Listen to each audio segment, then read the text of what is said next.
जय हिंद प्यारे साथियों, स्वागत है आप सभी का एक बार फिर से खोटा किंग ऑफिशियल पे। आज के सेशन में हम लोग कवर करने वाले हैं मैराथन क्लास का ये सेट नंबर 3 होगा। इसमें से हम लोग अगले सेट की बात करने वाले हैं और ख़ास करके कुछ ऐसे सवाल होंगे जो कि आपको परीक्षा में जरूर ऐसे सवाल देखने को मिलते हैं। तो इस सेशन को एक बार आप लास्ट तक बने रहेंगे तो यहाँ से कई ऐसे सवाल होंगे जो कि परीक्षा में आपको डायरेक्टली ऑप्शन सहित आपको देखने को मिल जाएगा।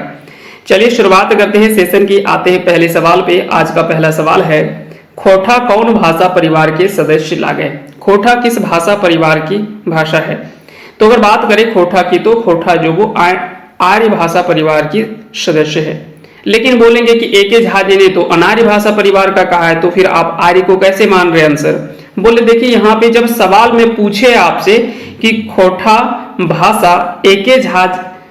झा जी कौन परिवार के सदस्य मानल हत, तब वहां पे अनार्य भाषा आपको करना है, नहीं तो फिर आर्य भाषा का आंसर चयन करना है।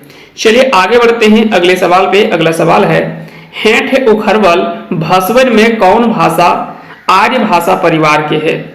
नीचे कुछ भाषाओं के बारे में दे रखा है, उसमें से पूछा जा रहा है कि कौन सी भाषा जो वो आर्य भाषा परिवार से संबंधित है।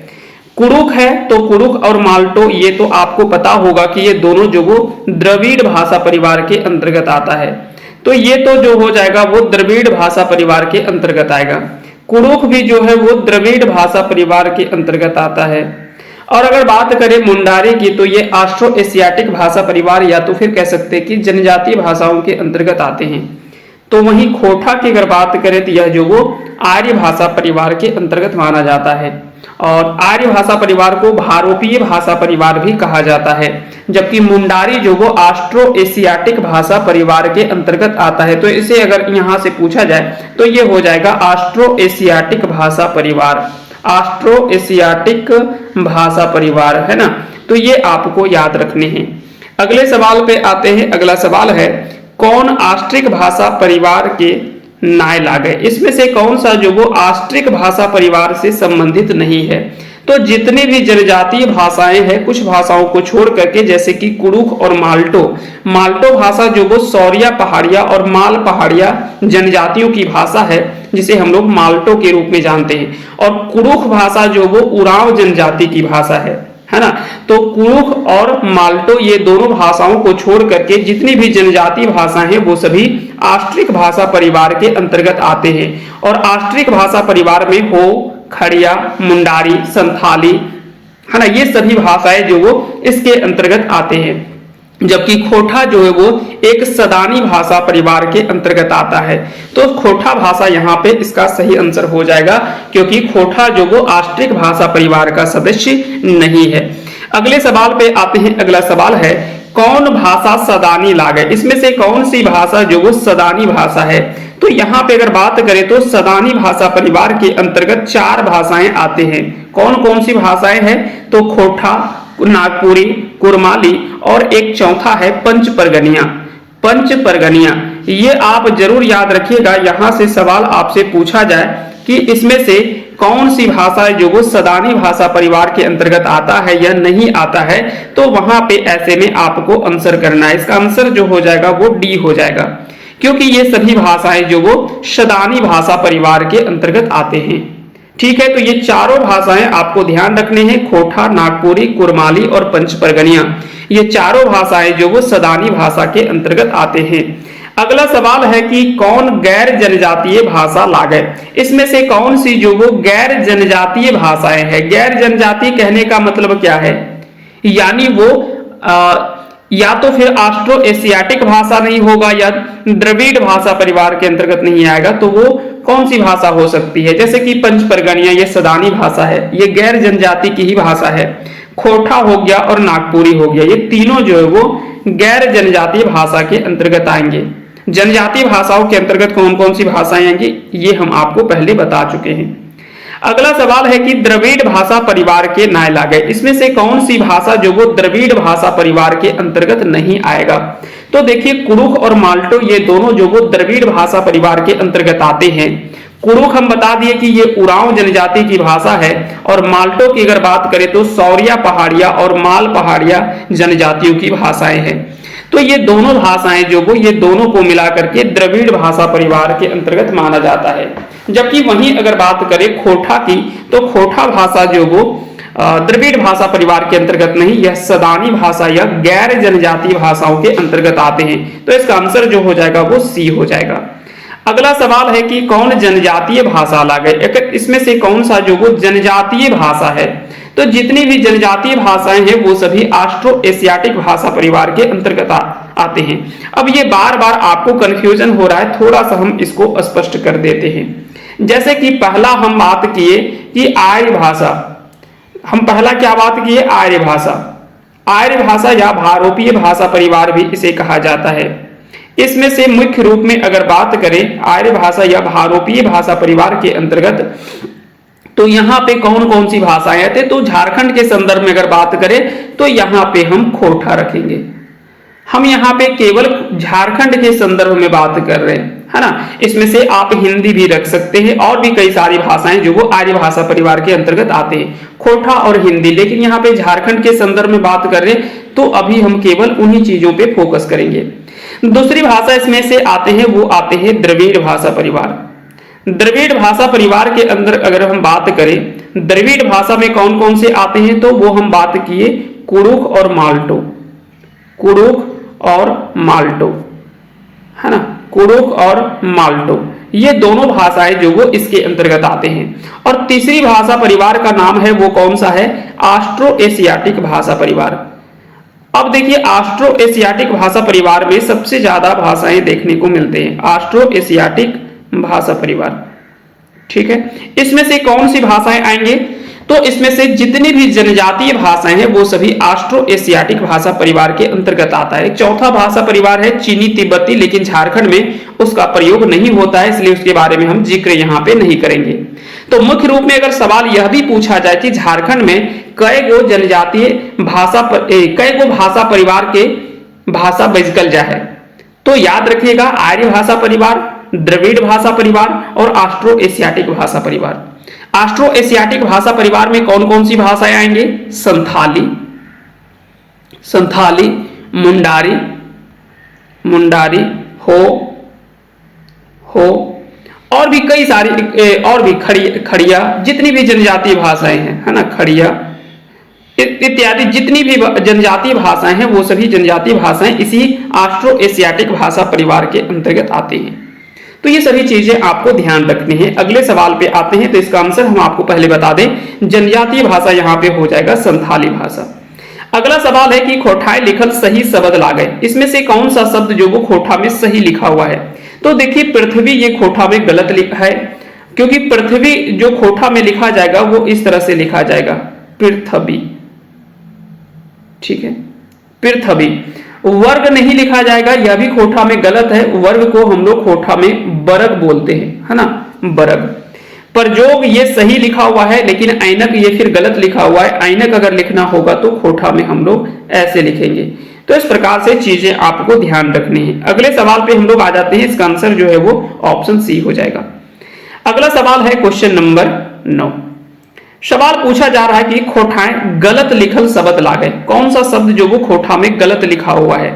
अब देखिए परमान ये तो सही लिखा हुआ है, बरग ये भी सही लिखा हुआ है, कर्म ये सही लिखा हुआ है, लेकिन प्रकाश ये गलत लिखा हुआ है। तो इसका आंसर हो जाएगा ऑप्शन सी। अगला सवाल है, अब प्रकाश कैसे लिखाएगा। तो चलिए सभी चीजें तो नहीं लिख करके संभव है कि बता पाना, लेकिन आप इनको जरूर ध्यान रखिएगा। इस तरह से हम प्रकाश लिखेंगे, ये खोठा के आधार पे सही होगा। चलिए आगे बढ़ते हैं अगले सवाल पे। अगला सवाल है खोठाएं नक्षत्र लिखल जाते, नक्षत्र किस तरह से लिख सकते हैं। तो ये संयोगी छ का प्रयोग नहीं करते हैं, त्र का प्रयोग नहीं होता है, त्र का प्रयोग नहीं होता है। तो ऑप्शन केवल बच गया बी, इसका आंसर हो जाएगा बी आंसर सर। कौन सही उखरबल शब्द लागे, तो कैसा ये सही है। जैसा अगर लिखना होगा तो जैसा लिखेंगे ऐसे, जैसा, है ना। तैसा अगर लिखना होगा तो ऐसे लिखेंगे, तैसा। औरत लिखना होगा तो हम लोग लिखेंगे औरत, है ना। तो इस प्रकार से चीजें आपको ध्यान रखने हैं, क्योंकि आपको पता होगा कि खोठा में आय और औ ये दो ऐसे वर्ण हैं जिनका प्रयोग खोठा में नहीं किया जाता है ना। तो यहां से सवाल पूछे भी जाते हैं कि खोठा में कौन वर्ण के प्रयोग या कौन वर्ण के प्रयोग नाय करल जा है ना। तो वहां पे या प्रयोग करल जा है, तो वैसे में भी सवाल आपसे पूछे जाते हैं। तो वहां पे बहुत सारे वर्ण आते हैं, जैसे कि मूर्धन्य न, उसके अतिरिक्त अगर बात करें तालव्य श, मूर्धन्य श, संयोगी श, त्र, ज्ञ, श्र, श्र, लृ, रि, बहुत सारे ऐसे शब्द हैं जिनका प्रयोग नहीं किया जाता है खोठा में। तो इन सभी वर्णों का प्रयोग खोठा में नहीं किया जाता है ना। तो ये सभी चीजें हम पहले वर्ण विचार के क्लासेस में हम लोग कवर कर चुके हैं, तो यहाँ पे हम उतनी डिटेल में नहीं जाना चाहेंगे। अगले सवाल पे आते हैं, इसका आंसर हो जाएगा ऑप्शन ए। अगला सवाल है किठाएं कौन वर्ण के प्रयोग है वह है। यहाँ पे वर्ण छूट गया है, चलिए कोई बात नहीं, हम बता देते हैं आपको। खोठा में किस वर्ण का प्रयोग किया जाता है, इनका तो प्रयोग नहीं होता है। इस न के बदले में हम लोग न का प्रयोग करते हैं, छ के बदले में आधा च और छ का प्रयोग कर सकते हैं या सिर्फ छ का प्रयोग करते हैं। त्र के बदले में त और र का प्रयोग होता है। स, ब और ज इसका प्रयोग होता है। री का प्रयोग हम लोग नहीं करते हैं, री के जगह पे केवल री का प्रयोग होता है। औ का प्रयोग नहीं होता है, ऐ का प्रयोग नहीं होता है, ज्ञ का प्रयोग नहीं होता है, री का प्रयोग नहीं होता है। इनमें से तो तीनों में से तीनों के किसी का प्रयोग नहीं होता है। रा ला का ये दो का प्रयोग होता है, लेकिन री का नहीं होता है, इसलिए यह भी ऑप्शन गलत हो जाएगा, यह भी ऑप्शन गलत हो जाएगा। तो केवल बी ऑप्शन आपका सही है। आगे बढ़ते हैं अगले सवाल पे। अगला सवाल है खोठाएं प्रयोग नाय है, यानी खोठा में किसका प्रयोग नहीं है। तो खोठा में अगर बात करें तो रा का प्रयोग होता है, क का होता है, इया का होता है, लेकिन अगर बात करें लिरी का प्रयोग नहीं होता है। तो इसका आंसर हो जाएगा ऑप्शन ए। अगला सवाल है खोठा भाषाएं कितना आखर के प्रयोग है वह है। खोठा में अगर बात करें कितने अक्षर यानी कितने वर्ण का प्रयोग होता है ना, कितने वर्ण का प्रयोग किया जाता है। तो खोठा में 37 वर्ण है ना, 37 वर्ण है। कुल वर्णों की संख्या कितनी है, 37 है। कहीं कहीं पे आपको 39 भी मिलेंगे, इसमें से 2 उपव्यंजन को जोड़ दिया जाता है ना। इसमें से अगर बात करें तो 8 जो वो स्वर है ना, 8 इसमें से स्वर हैं और बाकी के जितने हैं वो व्यंजन हैं। तो आप इसमें से खुद काउंट कर सकते हैं कितने इसमें व्यंजन होंगे। अगर 37 ऑप्शन में नहीं हो और कहीं पे 39 ऑप्शन आपको दिखे तो आप 39 भी कर सकते हैं, लेकिन अगर दोनों ऑप्शन हो तो 37 आंसर आप करिएगा। चलिए आगे बढ़ते हैं अगले सवाल पे। अगला सवाल है सही सही मेल लागय। कौन सा मेल जो वो सही है। तो वर्षा जो वो बरखा इस तरह से लिखा जाता है, तो ये तो सही है। प्राण जो है वो प्राण इस तरह से लिखा जाएगा, बोलेंगे यहां तक तो ठीक था, लेकिन ये न का प्रयोग नहीं होता है, इसको लिखना चाहिए था प्राण, और ये न का प्रयोग होना चाहिए है ना। मूर्धन्य न का नहीं, दंत्य न का प्रयोग होना चाहिए था, लेकिन ये गलत है, तो ये तो नहीं होगा। धनुष, ये धनुष लिखा हुआ है, या तो फिर धनुष ऐसे भी लिखा जाता है, या तो फिर धनुष लिख सकते हैं इस तरह से, या तो फिर धनुष लिख सकते हैं। तो ए और सी ये दोनों ऑप्शन सही दे रखा है, इसीलिए इसका आंसर हो जाएगा ऑप्शन डी। अगला सवाल है किनकर मत है कि खोठा का उद्भव पूर्णा परिया अनार्य भाषा से भेल है, जिसके बारे में हम थोड़ी देर पहले ही चर्चा कर चुके हैं। ए.के. झा जी का कहना है कि खोठा भाषा का उद्भव जो हुआ है वो कहां से हुआ है, तो अनार्य भाषा परिवार से खोठा भाषा की उत्पत्ति इन्होंने जो वो माना है। तो इसका आंसर हो जाएगा ऑप्शन ए। जबकि कृष्णचंद्र दास आला जी का कहना है कि खोठा भाषा की उत्पत्ति कह सकते हैं कि आर्य भाषा परिवार और प्रकृति से जुड़े हुए हैं, है ना। तो प्रकृति से ये जोड़ करके देखते हैं खोठा भाषा को। जबकि विनोद कुमार जी ये भी कह सकते हैं कि खोठा भाषा को आर्य भाषा परिवार के अंतर्गत ही मानते हैं। अगला सवाल है डिंडा, ढेकी, टोपरा कौन भाषाएं पावल जा है, तो ये खोठा भाषा के शब्द है, इसका आंसर हो जाएगा ऑप्शन डी। कौन प्रत्यय के फुरछा है कि खोठा भाषा अनार्य पारिवारिक भाषा रकम लांब उच्चारण है। अब यहां पे कहते हैं कि किस भाषा से यह स्पष्ट हो जाता है कि खोठा भाषा जो वो अनार्य भाषा परिवार के जैसा लंबा इसका उच्चारण है, तो वो शब्द है खैले, है ना। तो इसका आंसर हो जाएगा ऑप्शन बी।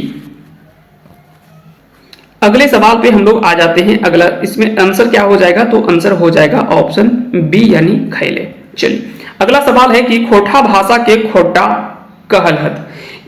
किस भाषा विद्वान ने खोठा भाषा को जो वो खोटा कहा है। तो उसका सही आंसर क्या हो जाएगा? यहां पे याद रखिएगा, ऐसे में सवाल आपसे पूछे जाएंगे। यह आंसर हो जाएगा George Abraham Grierson. Doctor George Abraham Grierson के द्वारा खोटा भाषा को खोटा कह करके संबोधित किया गया था। तो इसका सही आंसर हो जाएगा ऑप्शन बी, इसका सही आंसर हो जाएगा। अगले सवाल पे आते हैं। अगला सवाल है पलटनिया शब्द नाय लागय। इसमें से कौन सा शब्द जो वो पलटनिया शब्द नहीं है? पलटनिया कहने का तात्पर्य क्या है? टफ है तो यहां देखिए यही शब्द यहां पे भी पलट करके लिखा गया है, यानी दोबारा वही शब्द रिपीट कर रहा है ना। तो यहां पे तीन में अगर देखेंगे ए, बी और सी, ये तीनों में जो वो समान शब्द का रिपीटेशन हुआ है, जबकि यहां पे अगर बात करें तो एक दूसरे का विलोम शब्द है, इसीलिए यह जो वो सही नहीं होगा। यह एक दूसरे का विलोम या एक दूसरे का कह सकते कि ये पुल्लिंग का स्त्रीलिंग, लेकिन काड़ा का पुल्लिंग स्त्रीलिंग जो होता है वो भैंस होता है ना। तो ये कह सकते हैं कि एक दूसरे का विलोम शब्द मान सकते हैं। ठीक है, तो इसका सही आंसर क्या हो जाएगा? आंसर हो जाएगा ऑप्शन डी। अगला सवाल है कि हेठ उखरवल कौन भाषा के प्रयोग 48,758 वर्ग किलोमीटर क्षेत्र में बतवल गेल है? तो यह भाषा कोई और नहीं, यह भाषा जो वो खोटा भाषा है।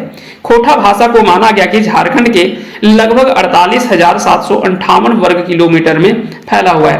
इसको लेकर के अलग अलग कह सकते हैं कि विद्वानों का अपना अपना अलग अलग मत है। यहाँ पे ये वर्ग किलोमीटर का जो क्षेत्रफल है, इसका कह सकते हैं कि थोड़ा सा आंकड़ा जो वो ऊपर नीचे होगा जब अलग अलग साहित्यकारों का अपना अपना विचार आएगा तो, लेकिन ये लगभग कह सकते हैं कि इतने के क्षेत्र लगभग में माना गया है। चलिए आगे बढ़ते हैं अगले सवाल पे।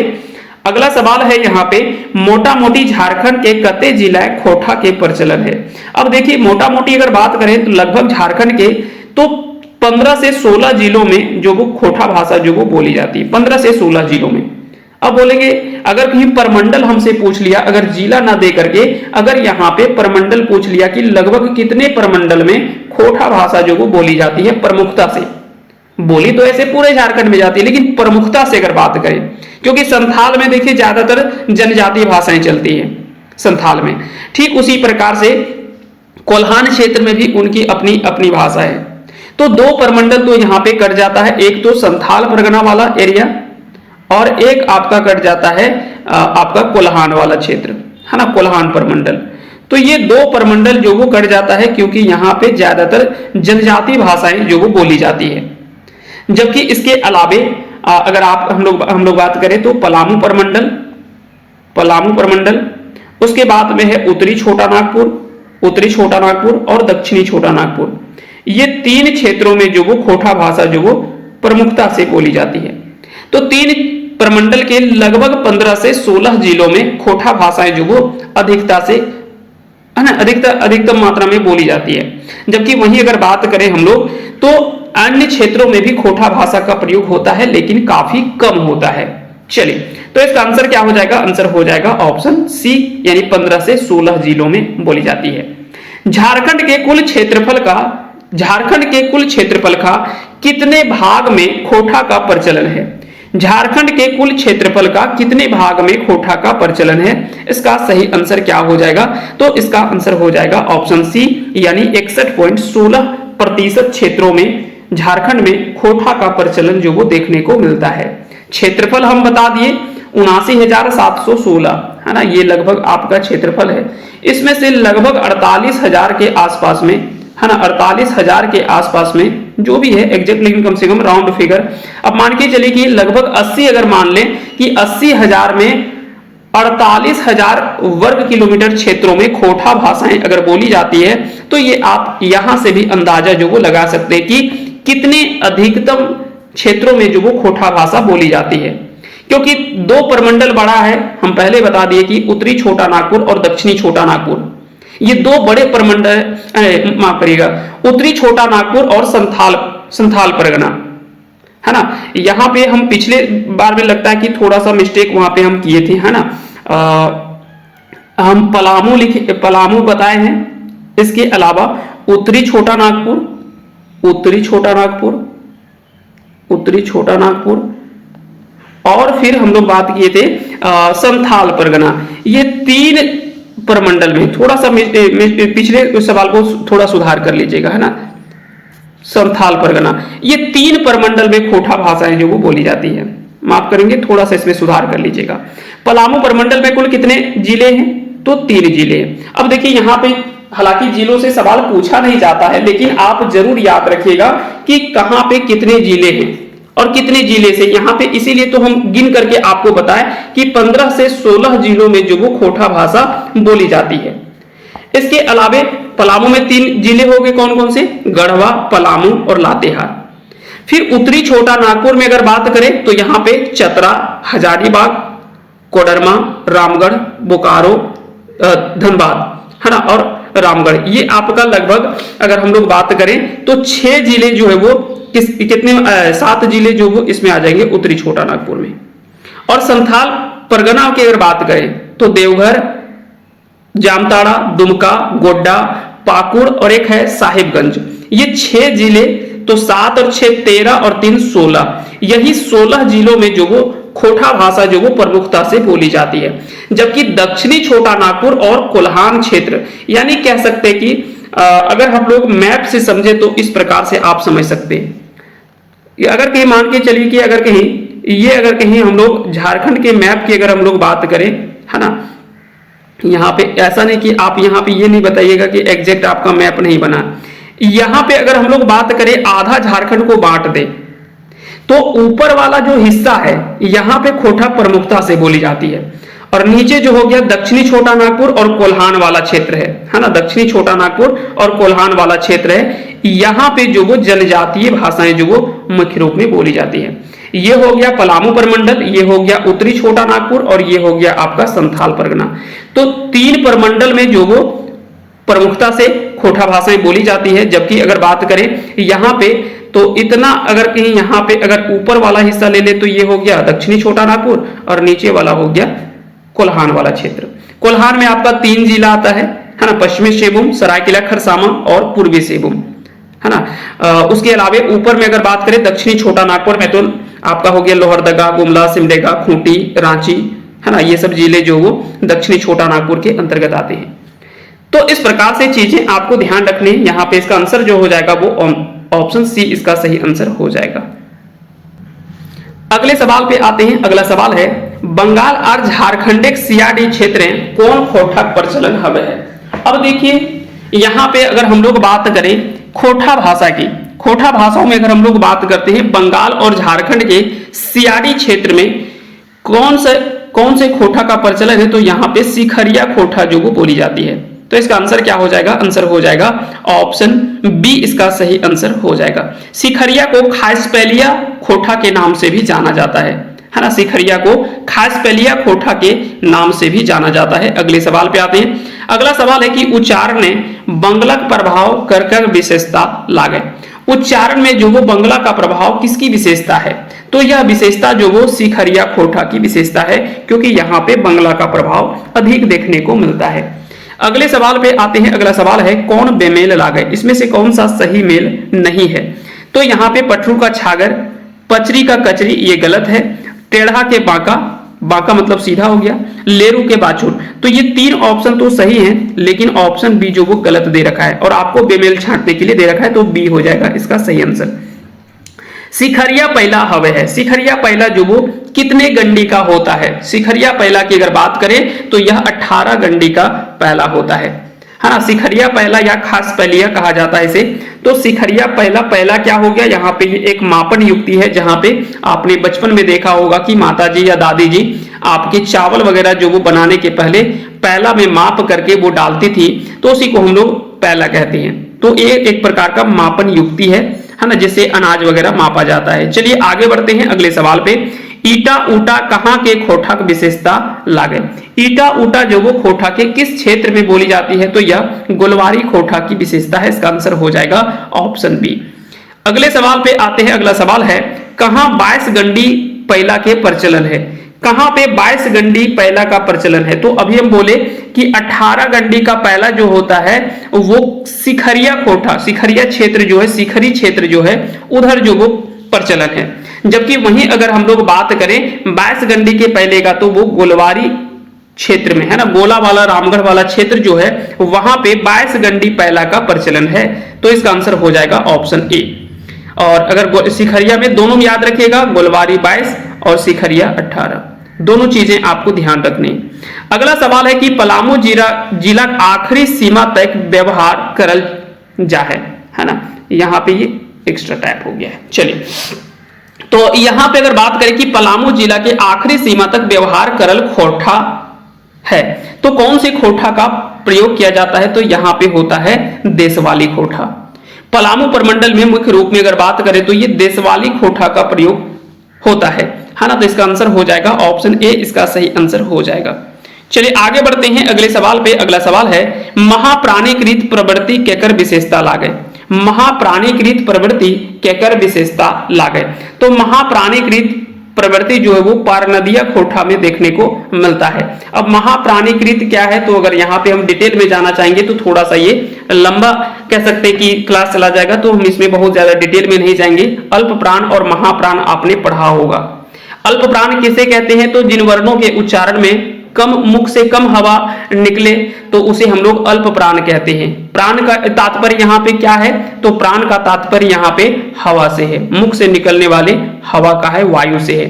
तो इसका आप लोग ध्यान रखेंगे। और जिन वर्णों के उच्चारण में मुख से अधिक हवा बाहर आए तो उसे हम लोग महाप्राण कहते हैं।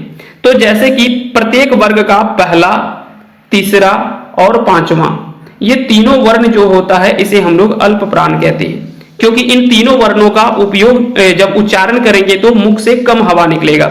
लेकिन वहीं इसका दूसरा और चौथा वर्ण जो होता है ये महाप्राण कहलाता है, क्योंकि इन वर्णों का उच्चारण करते समय मुख से अधिक हवा बाहर आती है।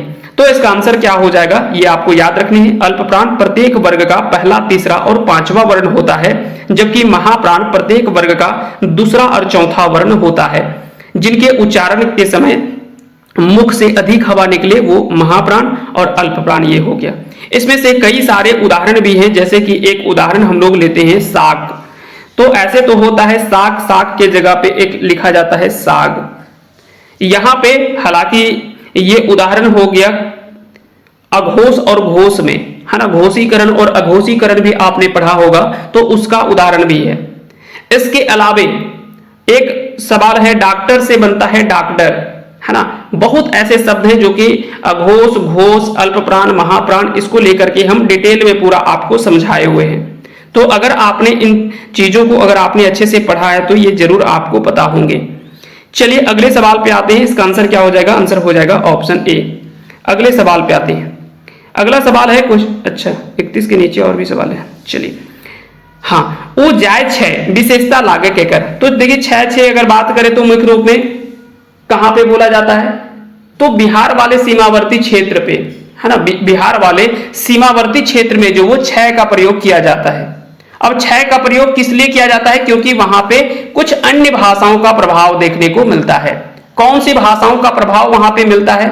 अगर हम लोग जब बात करते हैं संथाल परगनिया वाला क्षेत्र में, है ना, संथाल परगना के अगर क्षेत्र की अगर हम लोग बात करते हैं तो वहां पे आपने देखा होगा कि मैथिली का प्रभाव देखने को मिलता है और अंगिका का प्रभाव वहां पे विशेष रूप में देखने को मिलता है।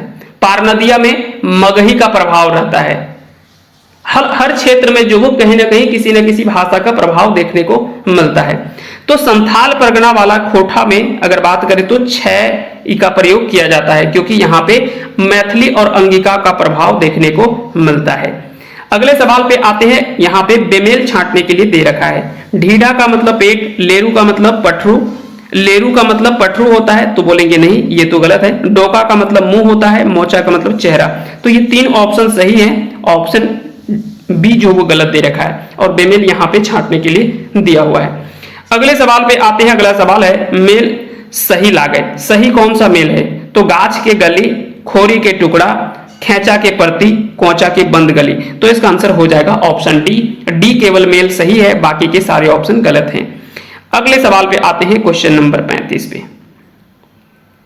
सवाल है कि पूजा के माने खोठाएं की हवे है। अब देखिए पूजा का मतलब होता है पूजा अर्चना करना, ऐसे सामान्य अर्थ पर हम लोग समझते हैं, लेकिन खोठा के आधार पे न बोलते हैं कि आओ तोरा पूजा देखो, मतलब काटना।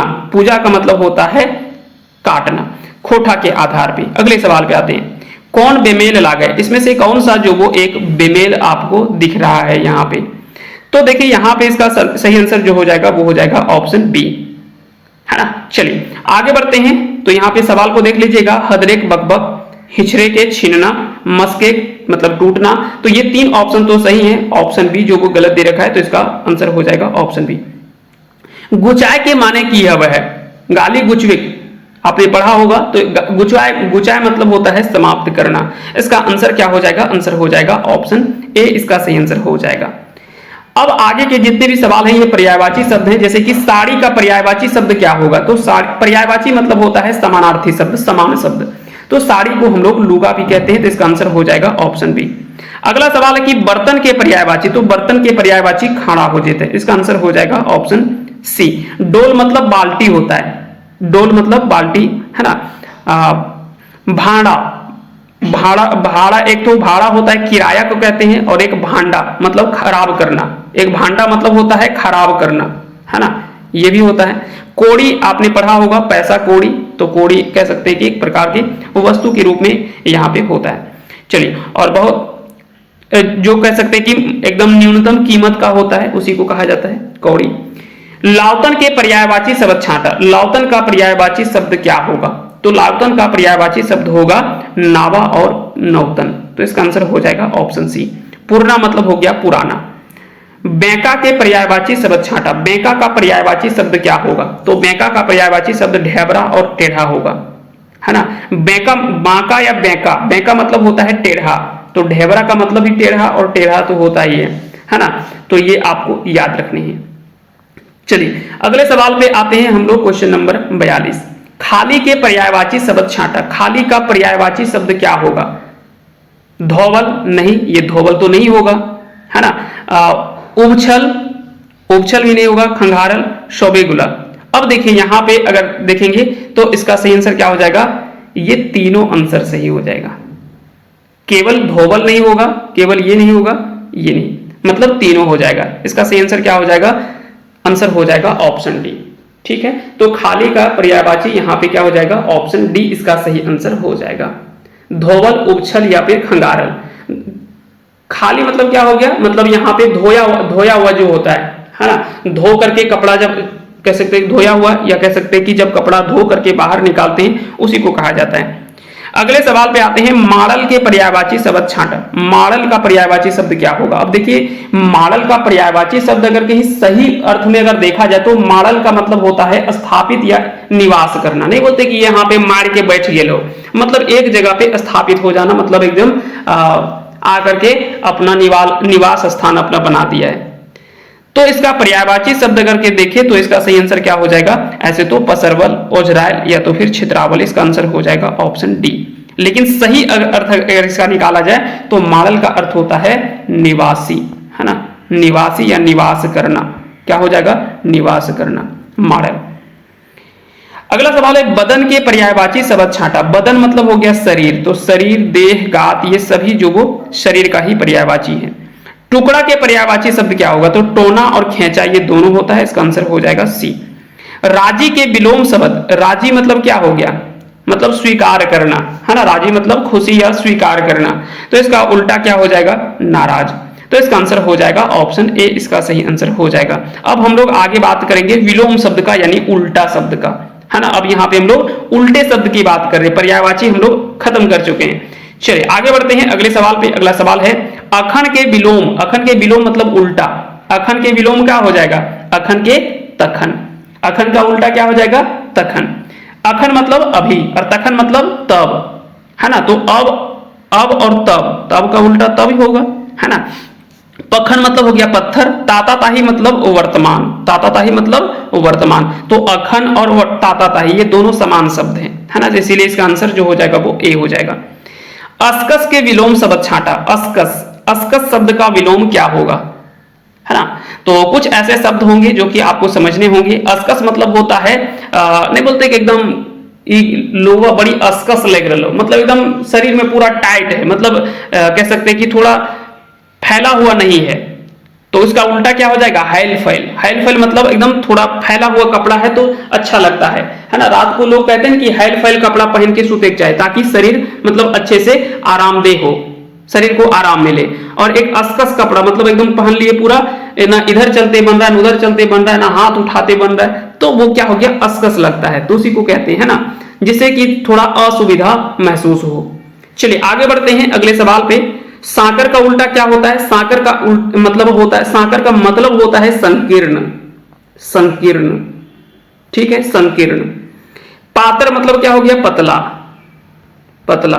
काकर मतलब किसका, काकर मतलब किसका, ठीक है। तो ये सभी का अर्थ भी आपको ध्यान रखने, बाकी उल्टा तो आप खुद कर लीजिएगा। शब्द का अर्थ अगर समझ में आ गया तो बाकी उल्टा आप कर लेंगे। आगुन, आगु का उल्टा क्या हो जाएगा, आगुन का, आगुन यहाँ पे आग, आगुन का यहाँ पे मतलब क्या हो गया, आग, और आग का उल्टा क्या हो जाएगा, पानी। तो इसका आंसर क्या हो जाएगा, ऑप्शन ए इसका सही आंसर हो जाएगा, आग का उल्टा पानी। चलिए अगले सवाल पे आते हैं, क्वेश्चन नंबर 50 पे। अजवायर के विलोम शब्द छांटा। अजवायर मतलब क्या हो गया, जो व्यक्ति एकदम निठल्ला है, निकम्मा है, कुछ नहीं कर रहा, बैठा हुआ है बेकाम का, तो उसको अजवायर कहते हैं। तो इसमें क्या हो जाएगा, कमियां, मतलब जो हमेशा आदमी व्यक्ति काम धाम कर रहा है ना, तो ऐसे में इसको कह सकते हैं। चलिए आगे बढ़ जाते हैं, हम लोग देखते हैं अगले सवाल को।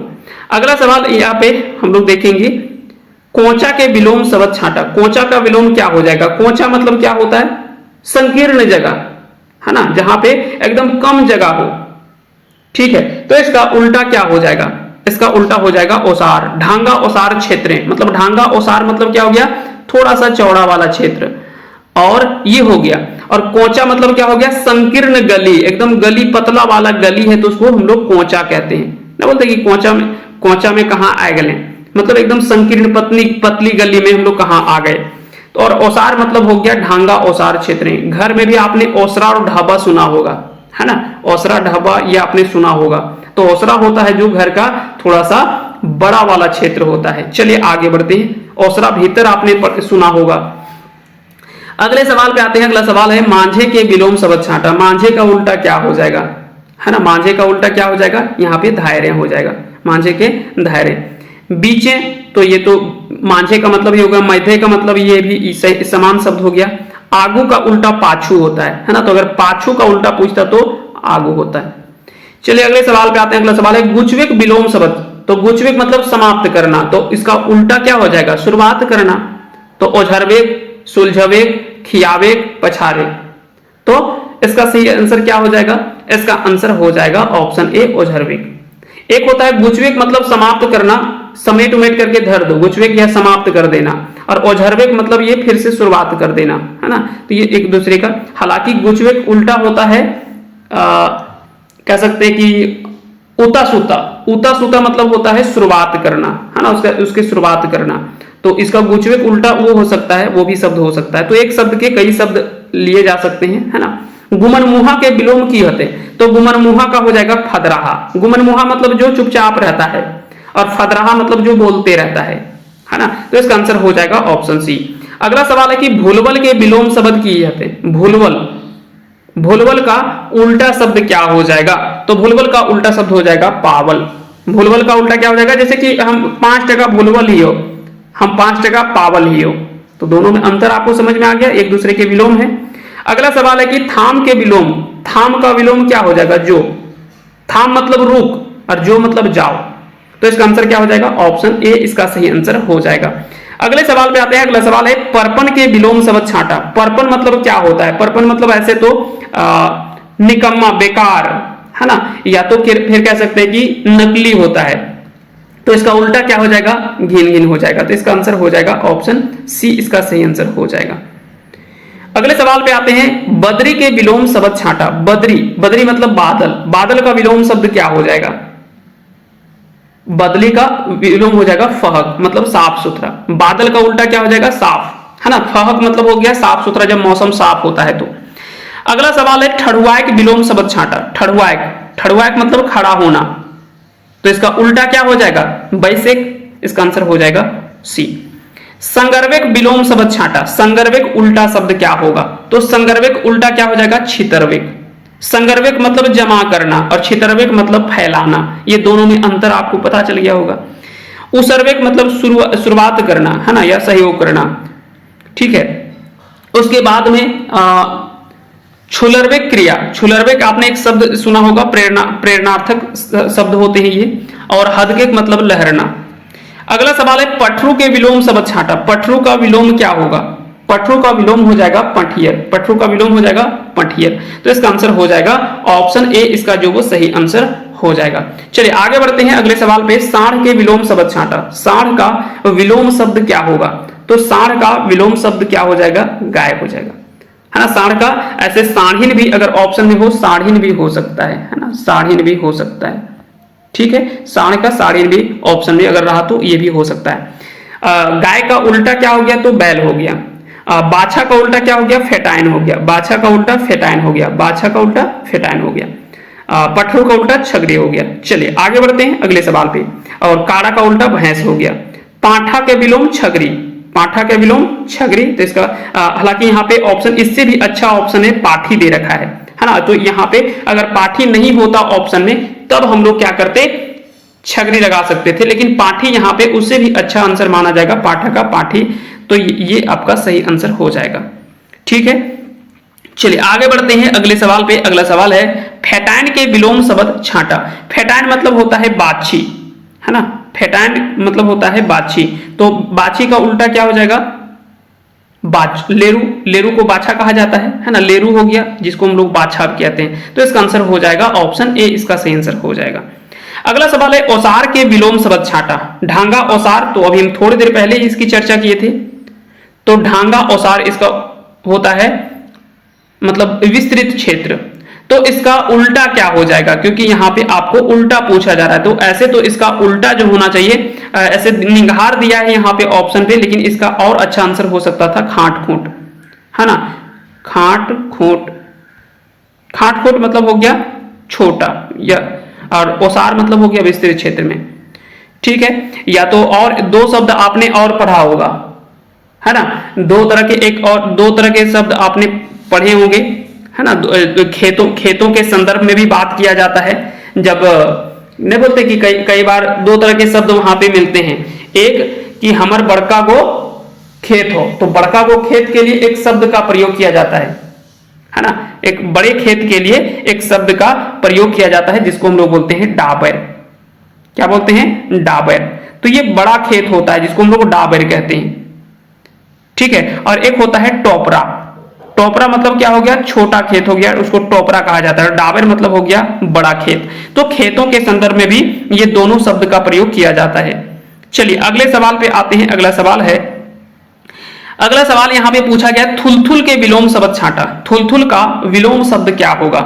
थुलथुल का विलोम शब्द क्या होगा? तो हो जाएगा लिटिर पिटिर। जिसका शरीर भारी होता है, भारी भरकम शरीर वाले को थुलथुल कहा जाता है, तो उसका विलोम जो हो जाएगा वो लिटिर पिटिर हो जाएगा। अगला सवाल है कि महरंग के विलोम। तो महंगा का विलोम क्या हो जाएगा? सस्ता हो जाएगा। तो यहाँ पे उल्टा पूछा गया है, तो इसका आंसर हो जाएगा ऑप्शन बी। सवाल है खिदोर के उल्टा किए थे। खिदोर मतलब होता है गंदा। खिदोर मतलब क्या होता है? गंदा। तो इसका उल्टा क्या हो जाएगा? फरीच यानी साफ। फरीच मतलब क्या हो गया? साफ। और खिदोर मतलब होता है गंदा। ठीक है, तो इसका उल्टा क्या हो जाएगा? खिदोर का उल्टा फरीच हो जाएगा। चलिए अगले सवाल पे आते हैं। चनफनिया के विलोम शब्द छांटा। चनफनिया का विलोम शब्द क्या होगा?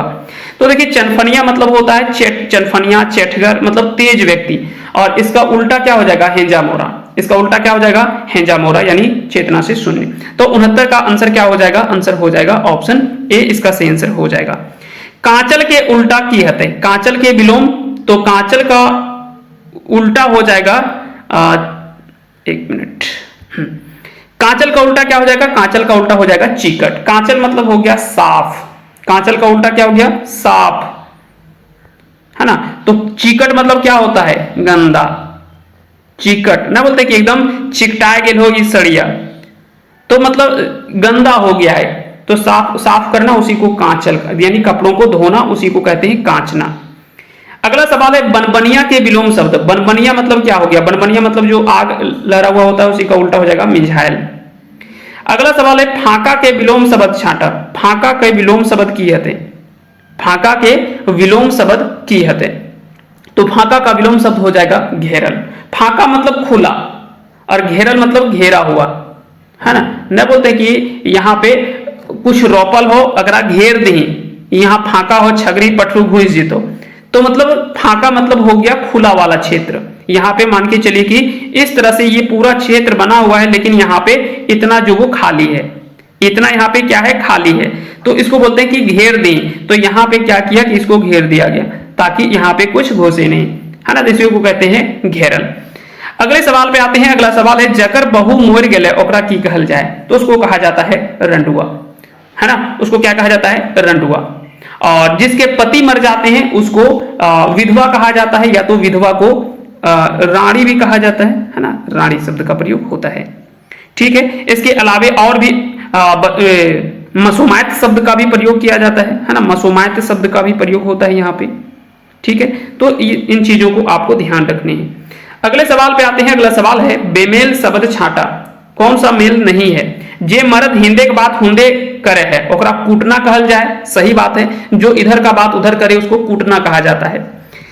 जकरा राती नाय सूझे ओकरा रातकाना कहल जाए। तो ये भी सही है, जिसको रात में नहीं दिखता उसे रातकाना कहा जाता है। जे पेंदल बज के है ओकरा पेंदला या पेंदली कहल जाए। पेंदल मतलब झूठ, जो झूठ बोलता है उसको क्या कहेगा, पेंदला या पेंदली कहा जाएगा, जो झूठ बोलेगा। तो ये तीनों सही है। जे बामा हाथे काम करे ओकरा की कहल जाए। तो बामा हाथे जे काम करे ओकरा डेबरा कहल जाए। की कहल जाए, डेबरा कहल जाए, जिसको हम लोग इंग्लिश में लेफ्टी कहते हैं। तो डी वाला ऑप्शन नहीं मिलान है और बेमेल छांटने के लिए दिया है, तो इसका आंसर हो जाएगा ऑप्शन डी। अगला सवाल है बेमेल छांटने के लिए दे रखा है। जे जनी मर्द खूब जवान है हमकक जुबान कहल जाए। हम हकमक, है ना, हकमक जुबान कहल जाए। बिहार जुकुर बेटी छुआ सियान कहल जाए ओकरा। जकर गाते हैं बल नाय ओकरा नीमर या निजोरी कहल जाए। ये भी सही है ना। तो ये तीन ऑप्शन तो सही है। जकर कोन्हो लूर नाय ओकरा बुद्धिगर कहल जाए ना। जिसके पास में बुद्धि होता है उसको बुद्धिगर कहा जाता है। लूर मतलब हो गया ढंग, जिसके पास में ढंग नहीं होता है उसको क्या कहा जाता है। ऐसे तो बहुत सारे शब्द हैं, बेढंगा, बुड़बक, उसके बाद में हेजा मोरा और भी कई तरह के शब्द हैं, है ना। तो इस प्रकार से इसका आंसर क्या हो जाएगा, आंसर जो वो डी हो जाएगा, क्योंकि ये सही मिलान नहीं है। अगला सवाल है बेमेल छांटने के लिए दे रखा है जिनिस पतर सरिया के राखा मतलब तीहा करना। सही बात है। जिनिस पतर हिंदे हुंदे राखा मतलब हैला करना। जकरा खूबे लूर है हेंजा मोरा बोले नहीं, ये गलत है। जिसका खूब ढंग है उसको चेठगर कहा जाता है ना। उसको चेठगर या चनफनिया कहा जाता है। जे खूबे राग है ओकर कुकुर मगजिया नहीं बोलते, एकदम कुकुर मगजिया हो मतलब कुत्ते के जैसा मिजाज है, तुरंत गुस्सा हो जाता है। राग मतलब गुस्सा होता है, तो जिसके पास खूब गुस्सा है तो वो कुकुर मगजिया ओकरा कहल जाए। तो इस प्रकार से इसका आंसर जो वो सी जो वो सही मेल नहीं है। अगला सवाल है बेमेल के छांटर कौन सा बेमेल है। मने मन खुश हवा मतलब कुर्चा। जकर गोड़ नाय रहे ओकरा लेढ़ा कहल जाए। जकर गोड़ नाय रहे लेढ़ा। जकर हाथ ना रहे कुल्हा नहीं, कुल्हा नहीं लूल्हा कहल जाए, लूल्हा, ठीक है। तो ये गलत है। जो जोर नार करवे ओकरा अगुआ कहल जाए। ये शादी ब्याह में अगुआ होता है जो शादी वगैरह सेट करने का काम करता है। जोर नार मतलब संबंध वगैरह करवाता है, तो उसी को अगुआ कहा जाता है। तो ये तीन बाकी के सही हैं। अगला सवाल है बेमेल लागे जे जनी मर्द कम सुने ओकरा तालकाना या तालकनाही कहल जाए। सही है। कामे के बदले दिए वाला अन्न के कलवा कहल जाए बोलेंगे नहीं, इसको कहा जाता है कुरय। क्या कहा जाता है, कुरय, ठीक है। कलवा वो होता है जो दोपहर का भोजन होता है उसको कलवा कहा जाता है। सुबह का भोजन जलपान, दोपहर का भोजन कलवा और रात के भोजन को बियारी कहा जाता है, ठीक है। जकर से ठट्ठा करल जाए उसे हंसमुहार कहल जाए। ये सही है। भिनसरे गोरु काड़ा चरवे ओकरा पोसर या मेलान कहल जाए, यह भी सही है। तो बाकी के तीन ऑप्शन तो सही हैं, लेकिन ऑप्शन बी जो वो गलत दे रखा है ना। तो ऑप्शन बी इसका जो वो सही आंसर हो जाएगा, क्योंकि आपको बेमेल छांटने के लिए दे रखा है कि कौन सा सही मेल नहीं है। अगले सवाल पे हम लोग आते हैं। अगला सवाल है बेमेल छांटने के लिए यहां पे भी दे रखा है। इसके बाद में हम लोग आ जाएंगे व्याकरण के सवालों पे।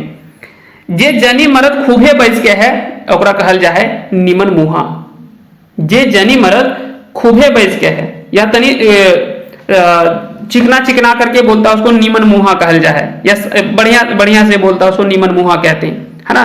तो इसका आंसर नहीं, खूब बोलता है उसको तो नीमन मुहा तो हो गया जो चिकना करके बोलता हो, है ना, चिकनी चिकनी बातें करता हो वो हो गया, है ना। जो खूब बोलता है उसको फदराहा या फदराही कहा जाता है, फदराहा या तो फिर फदराही, है ना। तो इसका आंसर जो है वो ए ही गलत दे रखा है।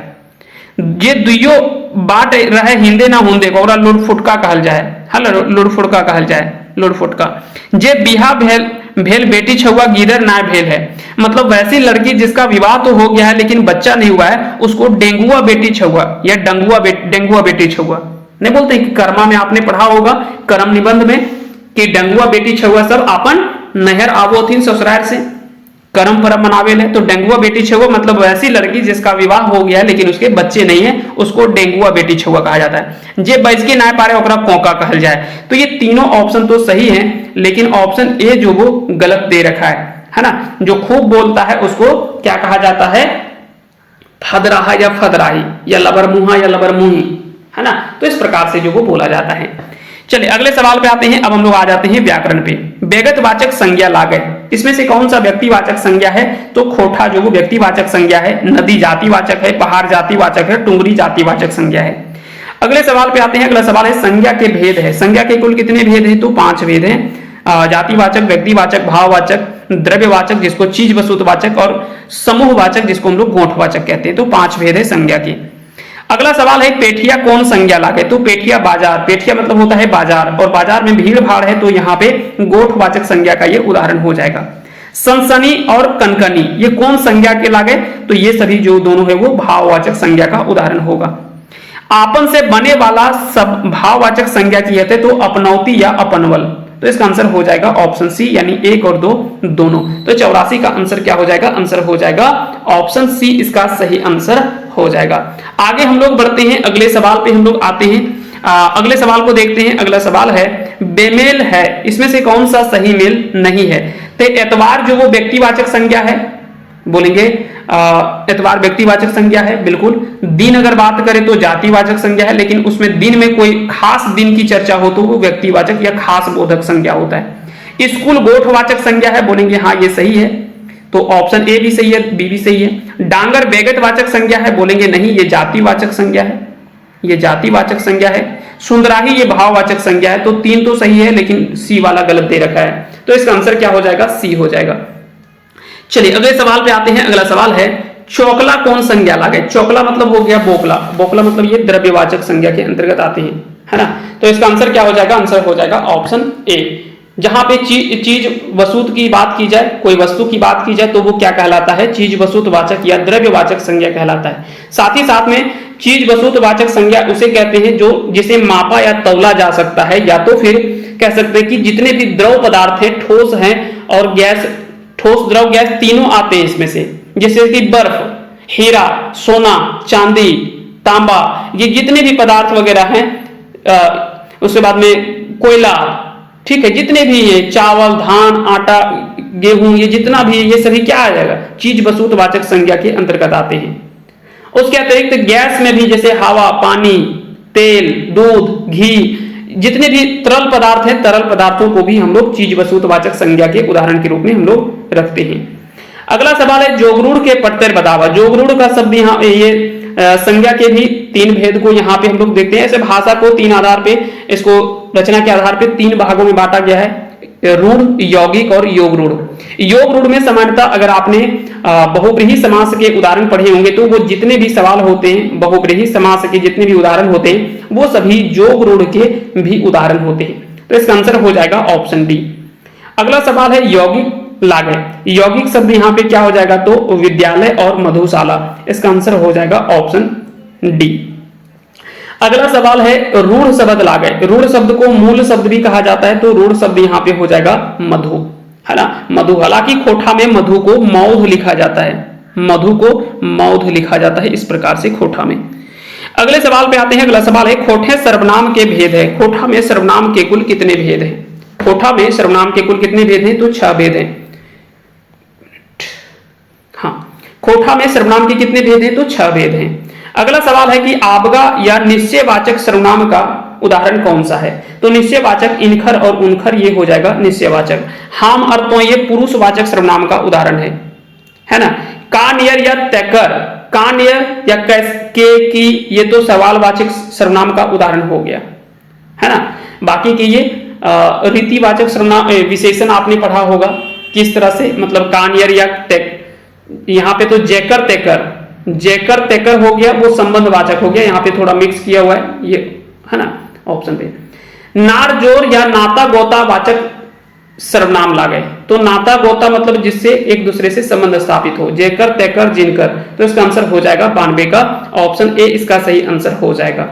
ईटा और ऊटा ये क्या बता रहा है, ईटा और ऊटा ये निश्चयवाचक सर्वनाम का बोध है, बताता है। ई और ऊ क्या हो गया, ये पुरुषवाचक का बता रहा है।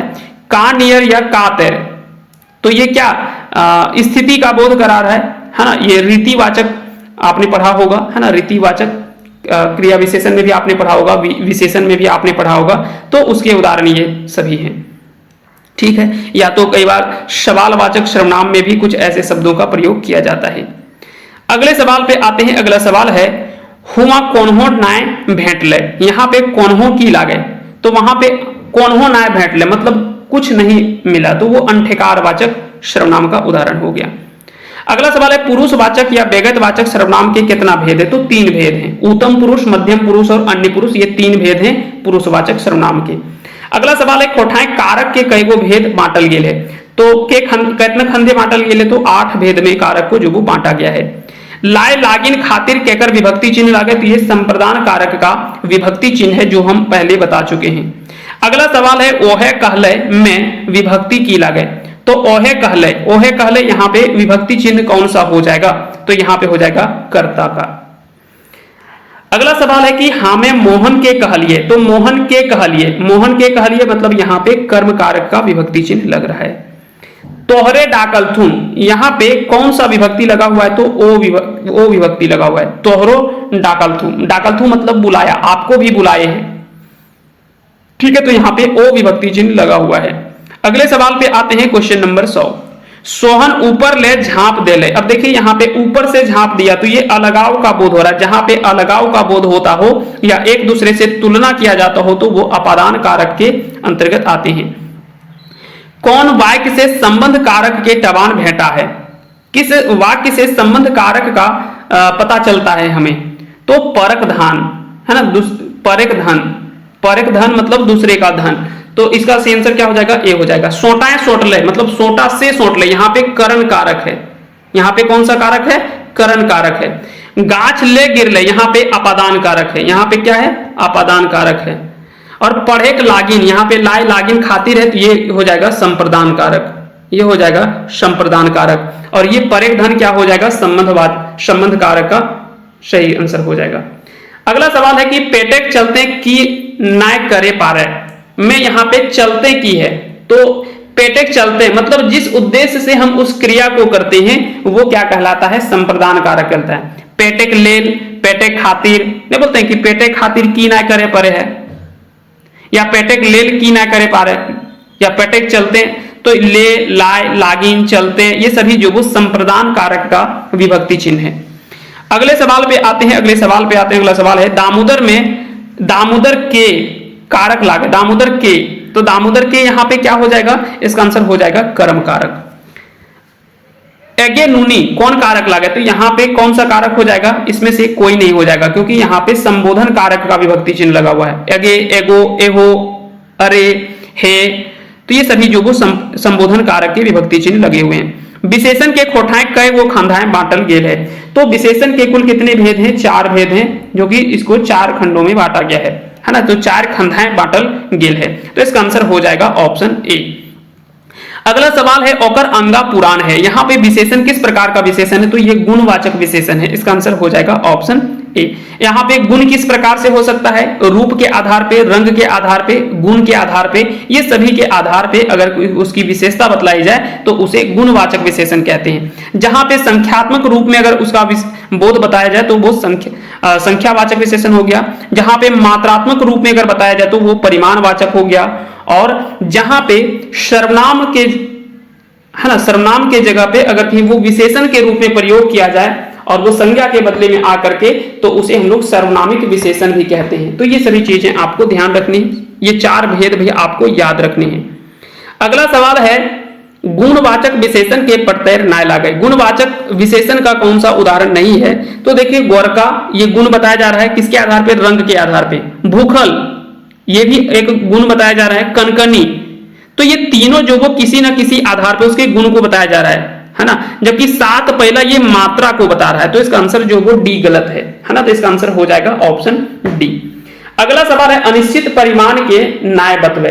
इसमें से कौन सा जो वो अनिश्चित परिमाण को नहीं बता रहा है? तो तनिशून हमको नहीं पता कि कितना होगा, कटिशून यह भी नहीं पता है कितना होगा, बेसी तो ये निश्चित मात्रा का बोध नहीं करा रहा है। लेकिन अगर बोलते हैं 1.5 गज तो ये तो निश्चित मात्रा का हमें पता चल गया कि नहीं भाई, ज्यादा नहीं, ना ही ज्यादा ना कम, एकदम बिल्कुल 1.5 गज ही होगा, है ना। तो ये क्या हो गया? निश्चित परिमाणवाचक हो गया। यहां पे निश्चितता का बोध हो रहा है, तो इसलिए इसका आंसर हो जाएगा डी। अगला सवाल है ई झबरा कुकरा काट देल गए, यहां पे ई की लागे। अब देखिए यहां पे हम बोले कि ई झबरा कुकरा, देखिए संज्ञा के बदले में ई जो वो सर्वनाम आकर के उसकी विशेषता बतलाए तो वो क्या कहलाता है? सर्वनामिक विशेषण का वो उदाहरण होता है। तो इसका आंसर हो जाएगा ऑप्शन ए, इसका सही आंसर हो जाएगा। आगे बढ़ते हैं, अगले सवाल पे हम लोग आते हैं। अगला सवाल है खोठा क्रिया के कईगो भेद है? खोठा में क्रिया के कितने भेद हैं? अब देखिए यह सवाल भी आपको ध्यान से याद रखनी चाहिए। देखिए कई जगह पे आपको क्रिया के रूप में ऐसे तो 2 क्रिया के भेद अकर्मक और सकर्मक आपने पढ़ा होगा, लेकिन अगर खोठा में अगर बात करें और वो भी ए.के. झा जी के अनुसार से अगर हम लोग बात करें तो इन्होंने खोठा में क्रिया के 4 भेद इन्होंने बताया है। कौन कौन सी क्रिया? हम एक एक करके हम लिख देते हैं, आप उसे स्क्रीनशॉट या तो फिर आप अपनी कॉपी में नोट डाउन कर लीजिएगा। पहला इन्होंने कहा असल क्रिया। क्या कहा? असल क्रिया, या असल क्रिया को हम लोग मूल क्रिया कहते हैं, पहला हो गया। दूसरा इन्होंने कहा कि दूसरा जो क्रिया है वो है जोरल या फिर दोहरी क्रिया, जोरल या तो फिर दोहरी क्रिया, दोहरी क्रिया। तीसरा इन्होंने जो बताया वो बताया उस्कवेक व छुलरवेक, उस्कवेक या तो फिर छुलरवेक, ठीक है, उस्कवेक या तो फिर छुलरवेक क्रिया, ये तीसरा इन्होंने बताया। और चौथा इन्होंने जो बताया है वो बताया है बीतल क्रिया, ठीक है, बीतल क्रिया। तो ये क्रिया के 4 भेद जो वो ए.के. झा जी ने बताया है और ये चारों भेद आपको याद होने चाहिए, ठीक है। असल क्रिया या मूल क्रिया, जोरल या दोहरी क्रिया, है ना, जिसको हम लोग संयुक्त क्रिया के रूप में कह सकते हैं। उसके बाद में उस्कवेक या छुलरवेक जिसको हम लोग प्रेरणार्थक क्रिया के रूप में जानते हैं, और बीतल क्रिया, है ना। ये 4 क्रिया के भेद इन्होंने जो वो बताया है, तो ये चारों आपको ध्यान रखने चाहिए। अगले सवाल पे हम लोग आते हैं। अगला सवाल है राम सूतल है लागत। राम सूतल है, यहां पे किस प्रकार का ये क्रिया का उदाहरण है? तो इसका आंसर क्या हो जाएगा? आंसर हो जाएगा ऑप्शन ए, इसका आंसर हो जाएगा अकर्मक क्रिया। असल क्रिया नाय लागे, इसमें से कौन सा जो वो असल क्रिया यानी मूल क्रिया नहीं है? तो इसका सही आंसर क्या हो जाएगा? आंसर हो जाएगा ऑप्शन डी यानी ओकेक। ओकेक इसका सही आंसर हो जाएगा ऑप्शन ए। बाकी के सारे ऑप्शन जो वो असल क्रिया के उदाहरण हैं या मूल क्रिया के उदाहरण हैं।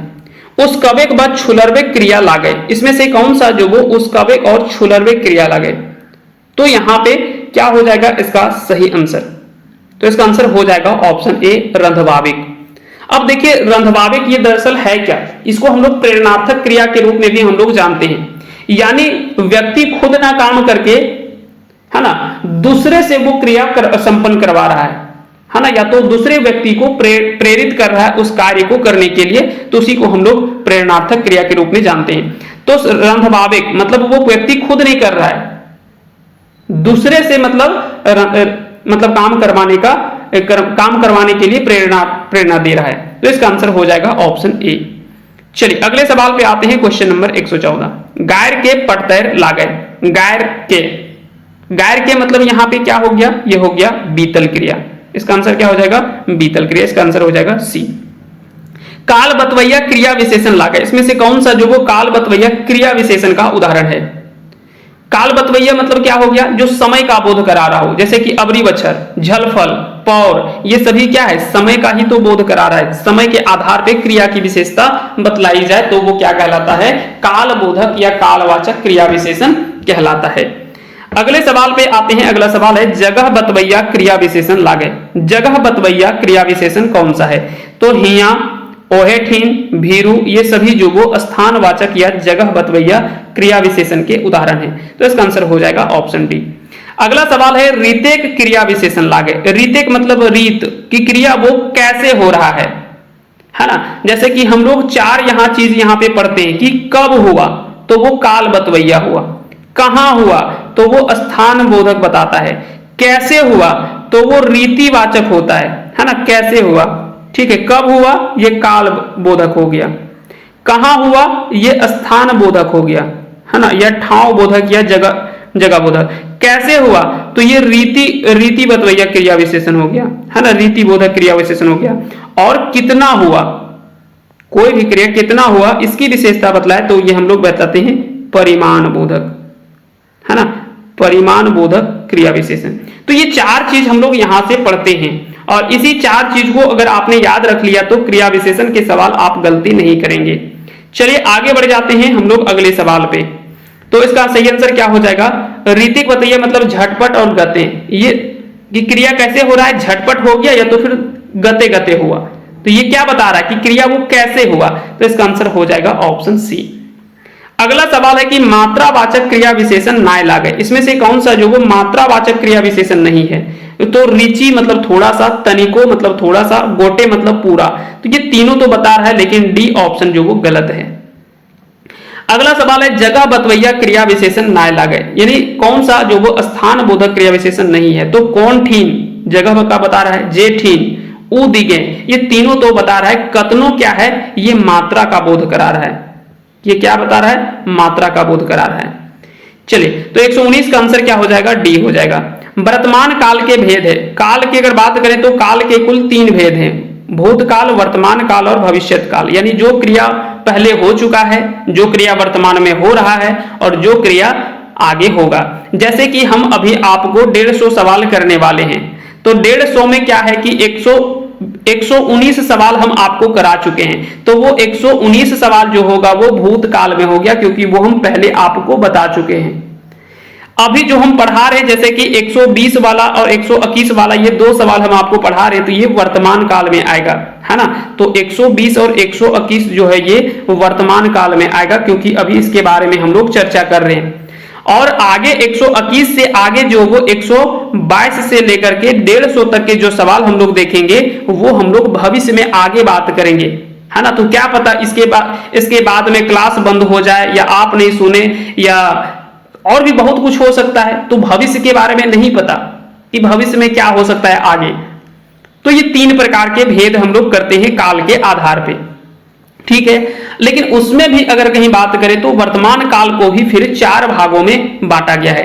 काल के आधार पे फिर इसे जो वो 4 भागों में बांट दिया जाता है। तो यहां से भी कई बार सवाल जो वो पूछे जाते हैं कि काल के आधार पे वर्तमान काल के कई गो भेद है ना। यहां पे अगर पूछ लिया जाए कि काल के आधार पे वर्तमान काल के कई गो भेद है, तो 4 भेद हैं। कौन कौन सा, सामान्य वर्तमान काल, तात्कालिक वर्तमान काल जिसको हम लोग ताताताही कहते हैं, एक होता है संभाव्य वर्तमान काल और एक होता है सकाहा वर्तमान काल।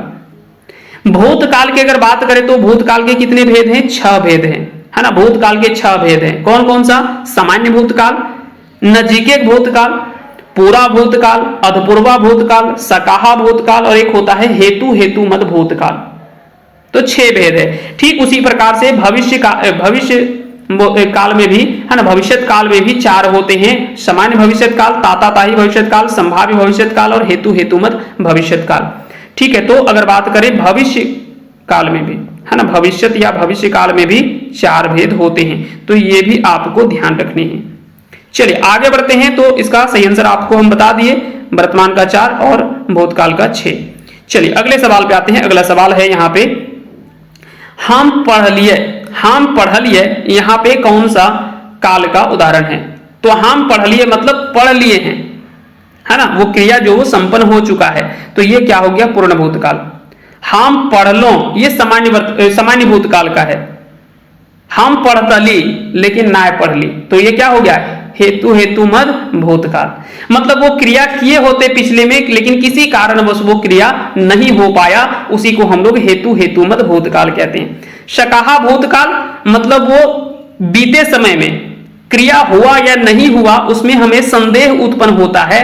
जैसे कि वो खायल हवत, अब क्या पता खाया होगा या नहीं खाया होगा, तो यहां पे हमें संदेह उत्पन्न होता है। अपूर्ण भूतकाल जो क्रियाविद, इसको अपूर्ण भूतकाल को ताताताही भूतकाल भी कहा जाता है ना, ताताताही वर्तमान काल भी इसी के रूप में आपको कुछ उदाहरण दिखेंगे।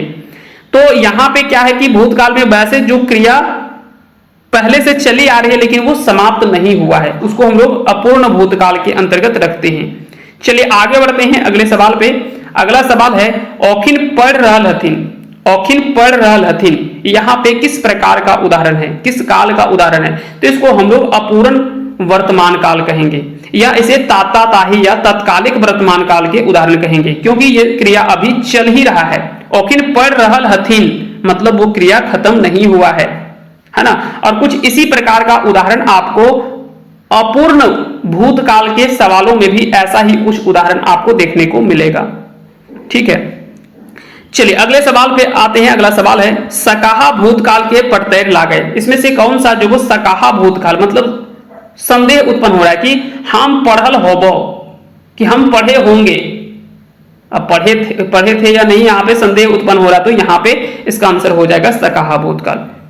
अगला सवाल है हेतु मत भूतकाल के पढ़तैर लागे, कि तोय पढ़तले, औखिन पढ़तल थू और तोहिन पढ़तले। अब देखिए तीनों क्रिया में क्या है, तोय पढ़तले लेकिन ना पढ़ ले, मतलब अगर कहीं पैसा जुगाड़ हो गया रहता या तो तुम्हें कोई सपोर्ट करता तो तुम पढ़ता, ये कहने का मतलब है। औखिन पढ़तल थू कि तुम्हारे बाल बच्चे पढ़ते लेकिन नहीं पढ़ाया। तो यहां पे भी किसी कारणवश क्रिया अगर संपन्न नहीं होता है तो वो क्या कहलाता है, हेतु मत भूतकाल के वो उदाहरण होते हैं। तो इस प्रकार से ये सभी जो है वो इसका सही आंसर हो जाएगा। अगला सवाल है समास के खोठाएं कई भेद है। समास में कुल खोठा के कितने भेद हैं? समास के अगर हम लोग बात करें खोठा में तो समास के 7 भेद हैं। लेकिन एक चीज यहां पे याद रखिएगा, अगर सवाल में पूछ दिया जाए कि एके झा जी के लेतारे है ना, या एके झा जी के अनुसार खोठा के समास के कई गो भेद है, एके झा जी के अनुसार से खोठा में समास के कई गो भेद है, तो वहां पे फिर आपको आंसर 8 करना होगा। बोलेंगे 8, ये कौन सा एक समास आ गया? यहां पे एक समास आता है जिसका नाम है क्रियक समास।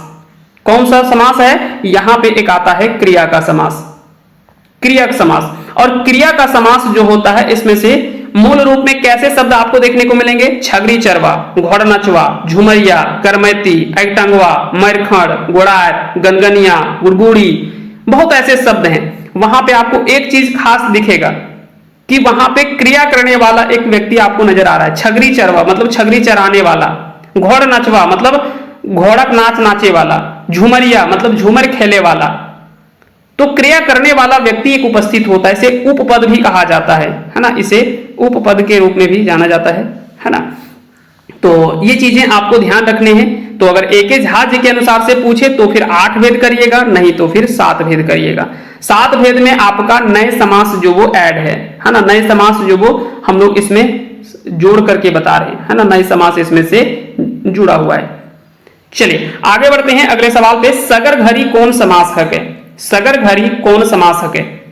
सगर घरी की अगर बात करें इसका, तो इसका सही आंसर क्या हो जाएगा? आंसर हो जाएगा सगर घरी, है ना, यानी अव्ययी भाव समास। क्या हो जाएगा? अव्ययिक समास भाव, यानी अव्ययी भाव समास। एक पुछिया समास किसे कहा जाता है? कर्मधारय समास को कहा जाता है। पेछुआड़ी समास किसे कहा जाता है? तत्पुरुष समास को कहा जाता है। और सड़िया समास किसे कहा जाता है? द्वंद्व समास को कहा जाता है। ठीक है, आगे बढ़ते हैं। तो इसका आंसर हो जाएगा ऑप्शन बी। अगला सवाल है अव्ययिक समास नाय लागे। इसमें से कौन सा जो वो अव्ययी भाव समास का उदाहरण नहीं है? कले कल, भोरे भोर, खजाकर, ये तीनों शब्द जो है वो क्या है? अव्ययी भाव समास का उदाहरण है। जबकि गुमनमुहा शब्द की अगर बात करें तो ये क्या हो जाएगा? कर्मधारय समास का उदाहरण हो जाएगा, है ना। तो इसका आंसर हो जाएगा ऑप्शन डी, ये जो वो अव्ययी भाव समास का उदाहरण नहीं है। अव्ययी भाव समास में मुख्य रूप में क्या आपको ध्यान रखना होता है कि इसका पूर्व पद प्रधान होता है। क्या होता है? पूर्व पद प्रधान होता है, या उपसर्ग लगा हुआ होता है, या फिर अव्ययवाची शब्द होते हैं पूर्व पद में। तो ये 2-3 चीज आपको यहां पे ध्यान रखना होता है। चलिए आगे बढ़ते हैं अगले सवाल पे। घर जमैया समासिक पटतैर है। घर जमैया जो वो समास के किस प्रकार का उदाहरण है? है ना। घर जमैया किस प्रकार का उदाहरण है, तो यह आंसर हो जाएगा ऑप्शन सी, पिछवाड़ी समास, जिसको हम लोग तत्पुरुष समास का उदाहरण कहते हैं, है ना। तो इसका सही आंसर क्या हो जाएगा, आंसर हो जाएगा ऑप्शन सी, इसका सही आंसर हो जाएगा। अगर हम लोग बात करते हैं पिछवाड़ी समास या तत्पुरुष समास की, तो तत्पुरुष समास में कई सारे उदाहरण आते हैं, घर जमैया, घर मोहड़ी, है ना, उसके बाद में और भी कई सारे उदाहरण यहाँ पे आ जाते हैं। अच्छा, यहाँ पे एक चीज आप ध्यान रखेंगे, यहाँ पे शायद इसके पहले वाले सवाल में हम यहाँ पे गुमन मुहा, यहाँ पे थोड़ा सा सुधार लीजिएगा। यहाँ पे हम गुमन मुहा अभी हम बताए थे कि नहीं, ये हो जाएगा कर्मधारय, ये तत्पुरुष समास का ये उदाहरण होगा, है ना, ये तत्पुरुष समास का उदाहरण होगा, तत्पुरुष समास का ये उदाहरण होगा, है ना। गुमन मुहा शब्द जो है वो तत्पुरुष समास का उदाहरण होगा। गुमन मुहा, निमन मुहा, घर जमाया, घर मोहड़ी, घर जमैया, ये सभी शब्द जो वो क्या है, तत्पुरुष समास के। इसके अलावा और भी कई सारे उदाहरण हैं, जैसे कि एक शब्द है बेंगचूर, है ना, एक शब्द है बेंगचूर। आप देखते होंगे खेत में पहले मेढक जैसा छोटा छोटा मछली होता था, हम लोग बचपन में सोचते थे कि मछली होता है, लेकिन मछली नहीं होता था, इसको बेंगचूर कहा जाता है ना। और भी इसके अलावा और भी कई ऐसे शब्द हैं जो कि जैसे कि बपौती, गोड़लगी, है ना, गुंडी कूटा, बेंगचूर, और भी जैसे कि बहुत ऐसे उदाहरण हैं जो कि आपको याद रखने हैं, है ना। तो इस प्रकार से चीजें आपको ध्यान रखनी है। यहाँ पे भी कई सारे उदाहरण यहाँ पे सवाल पे जो पूछा जा सकता है। ठीक है, अगले सवाल पे आते हैं। अब हम लोग बात करते हैं यहाँ पे, है ना, घर जमैया। तो घर जमैया यहाँ पे क्या हो जाएगा, किसका उदाहरण हो जाएगा, तो घर जमैया यहाँ पे पिछवाड़ी समास या तत्पुरुष समास का उदाहरण है। अगला सवाल है कि कौन संख्या बोधक समास के प्रत्यय लागे, इसमें से कौन सा संख्या बोधक, संख्या बोधक मतलब द्विगु समास, जिसका पूर्व पद संख्यावाची शब्द होते हैं उसको द्विगु समास कहा जाता है। तो यहाँ पे कौन सा हो जाएगा, एक तो पंचायती है और एक है 10 टकिया, तो दोनों में यहाँ पे इसका सही आंसर हो जाएगा ऑप्शन डी, इसका सही आंसर हो जाएगा। तो इस प्रकार की चीजें आपको ध्यान रखने हैं, यहां से भी सवाल आपसे पूछे जा सकते हैं। ठीक है, आगे बढ़ते हैं, यहाँ पे हम लोग देखते हैं अगले सवाल पे। अब यहाँ पे अगला सवाल जो पूछा गया है वो है कांखें कोरे, कांखें कोरे कौन समास है, कांखें कोरे शब्द में कौन सा समास है। तो कांखे कोरे शब्द में अगर हम लोग यहाँ पे बात करें तो यहाँ पे ये अड़सड़िया या तो फिर द्वंद्व समास है, अड़सड़िया या तो फिर द्वंद्व समास है, जैसे कि काटा काटी, लोका लोकी, नुनु नुनी, कांखे कोरे, ये सभी द्वंद्व समास के उदाहरण है। उसके अलावा तो और भी बहुत सारे उदाहरण हैं। द्वंद्व समास कहते किसे हैं, जिसमें से दोनों पद प्रधान होता है ना, जिसके दोनों पद प्रधान होते हैं, उत्तर पद प्रधान इसको कहा जाता है, या द्विपद प्रधान, दोनों पद इसमें प्रधान होता है, पहला पद और दूसरा पद, ये दोनों पद प्रधान होता है इसमें, इसी को कहा जाता है द्वंद्व समास। ठीक है, जिसमें से दोनों में से कोई भी पद प्रधान ना हो तो वो क्या कहलाता है, बहुब्रीहि समास, जिसको अर्गाही समास कहा जाता है। जिसका पहला पद प्रधान हो वो अव्ययी भाव समास कहलाता है। अब यहाँ पे भी कई लोगों को कंफ्यूजन होता है कि किसमें पहला पद प्रधान होगा, किसमें दूसरा पद प्रधान होगा, किसमें तीसरा पद प्रधान होगा, तीसरा पद तो होता ही नहीं है, दोनों पद होता है, किसमें दोनों पद प्रधान होगा और किसमें दोनों पद प्रधान नहीं होगा। चलिए थोड़ा सा हम आपको एक थोड़ा सा छोटा सा हम यहाँ पे उदाहरण आपको बता देते हैं। जिसमें पूर्व पद प्रधान हो वो अव्ययी भाव समास कहलाया, ये अव्ययी भाव समास कहलाता है। ठीक है, जिसमें उत्तर पद प्रधान, ठीक है, एक होता है दोनों पद प्रधान, जिसमें होता है दोनों पद प्रधान होता है, दोनों पद प्रधान होगा, ये द्वंद्व समास कहलाएगा। और जिसमें दोनों पद अप्रधान हो, मतलब कोई तीसरा पद प्रधान हो, है ना, जिसमें कोई तीसरा पद प्रधान हो, दोनों पद प्रधान ना हो करके, दोनों पद प्रधान ना हो करके कोई तीसरा पद प्रधान हो, वो क्या कहलाता है, बहुब्रीहि समास या अर्गाही समास इसको कहते हैं ना, बहुब्रीहि समास। अब देखिए यहाँ पे चीजों को आप याद रखिए। बोलेंगे उत्तर पद प्रधान में छोड़ क्यों दिए, हम छोड़ने का वजह हम आपको बताते हैं। जैसे कि पूर्व पद प्रधान आप याद रखिए अव्ययी भाव समास, दोनों पद प्रधान जो होता है वो द्वंद्व समास हो गया, और दोनों में से कोई भी पद प्रधान ना हुआ वो बहुब्रीहि समास कहलाया। अब बच गया जो, अब बच कौन कौन सा गया, तत्पुरुष समास, तत्पुरुष समास, फिर कौन बच गया, द्विगु समास, और द्विगु समास के बाद में बच गया कर्मधारय समास। ये तीनों समास जो होता है इसका दूसरा पद प्रधान होता है। तो दूसरा पद प्रधान या उत्तर पद प्रधान में 3 समास आते हैं। क्लियर हो गया। यहां पे चीजें आपको ध्यान रखनी है। तो अगर आप जैसे याद करना चाहे, इन तीनों को याद कर लीजिए। पूर्व पद प्रधान अव्ययी भाव समास, दोनों पद प्रधान द्वंद्व समास, दोनों पद अप्रधान या कोई तीसरा पद प्रधान होता है दोनों पद प्रधान ना होकर के, तो वो बहुब्रीहि समास या अड़गाही समास। तो बच गया उत्तर पद प्रधान में 3 समास, तत्पुरुष, द्विगु और कर्मधारय। नए समास के बारे में हम पहले बता दिए कि इस समास में क्या होता है, कोई चीज के नहीं होने का हर के बारे में मतलब बताता है। जैसे कि अकारत मतलब काम न लागे ऐसन, 22.5 मतलब क्या हो गया, बिना भेद का चीज। जैसे बेलूर, बेलुराहा, निमोहिया, ठीक है। तो ये सभी क्या हो जाएगा, ये सभी जो नए समास का उदाहरण होता है। तो नए समास अलग से ही आपको पता चल जाएगा। ठीक है, चलिए आगे बढ़ते हैं, अगले सवाल पे हम लोग आते हैं। तो इसका तो उदाहरण हम आपको बता दिए, इसका आंसर क्या हो जाएगा, आंसर हो जाएगा अड़सड़ीय समास यानी द्वंद्व समास। अड़गाही समास के प्रत्यय लागे, अड़गाही समास मतलब बहुब्रीहि समास, इसका आंसर हो जाएगा गेण गवारी। ठीक है। झुमरिया, झुमरिया कैसा समास है, क्रिया का समास है। बेलुराहा, बेलुराहा ये अभी हम थोड़े बोले कि बेलूर या बेलूर जो हो गया नानुकुरवा में भी आता है और इसे अव्ययी भाव समास के अंतर्गत भी रखा जाता है, क्योंकि यहाँ पे बे उपसर्ग लगा हुआ होता है। बे उपसर्ग लग करके पहला पद या कह सकते हैं कि उपसर्ग लग करके जो शब्दों के शुरुआत में उपसर्ग लगा होता है वो अव्ययी भाव समास के भी उदाहरण होते हैं, है ना। तो ये भी आपको ध्यान रखने हैं। तो इसका आंसर क्या हो जाएगा, गेड़ गवारी। अब बोलेगी ये गेड़ गवारी क्या होता है, तो जिसका बहुत अधिक पैर होता है ना, एक प्रकार का कह सकते हैं कि कीड़े के रूप में है, जिसका बहुत सारा है ना ढेर बेसी गोड़ रहे जगह ओकरा गेड़ गवारी कहल जाए। अगला सवाल है क्रिया के समास नाय लागे, इसमें से कौन सा क्रिया का समास नहीं है। एकटंगवा है, झुमरिया है, मरखंडिया है। निमोहिया नहीं होगा। निमोहिया किसका हो जाएगा, ये जो वो नए समास का उदाहरण है। ये किसका समास का उदाहरण, किस समास का, नए समास का ये उदाहरण है। नानुकुरवा समास लागे, इसमें से कौन सा नानुकुरवा समास लागे, तो बेलुरा और निमोहिया, ये दोनों जो वो इसका सही आंसर हो जाएगा। कर्मैती, कर्मैती किसका उदाहरण है। अब यहाँ पे ऐसा सवाल भी आपसे पूछा जाएगा कि कर्मैती किस प्रकार का उदाहरण है, तो ये क्रिया का समास है। कैसा समास है, ये क्रिया का समास है। ठीक है, क्रिया का समास है, जो कि हम बताए कर्मैती, एकटंगवा, झुमरिया, घोड़नाचवा, छगरी चरवा, गुड़गोड़ी, गोड़ात, गनगनिया, मरखंड, मरखड़िया, है ना। तो ये सभी जो वो क्रिया का समास है। चलिए अगले सवाल पे आते हैं। पेछवाड़ी समास नायक है, इसमें से कौन सा पेछवाड़ी समास यानी तत्पुरुष समास नहीं है, तो इसका सही आंसर क्या हो जाएगा, आंसर हो जाएगा ऑप्शन डी सततरवा। सततरवा पेछवाड़ी यानी तत्पुरुष समास। तो बपौती है, गोड़लगी है और मुड़कटवा है, लेकिन सततरवा जो वो क्या है, ये द्विगु समास हो गया, है ना। सततरवा ये कह सकते हैं कि अपना अलग समास हो गया। तो इसका आंसर क्या हो जाएगा, आंसर हो जाएगा ऑप्शन डी, इसका सही आंसर हो जाएगा। चलिए आगे बढ़ते हैं, हम लोग आते हैं अगले सवालों पे।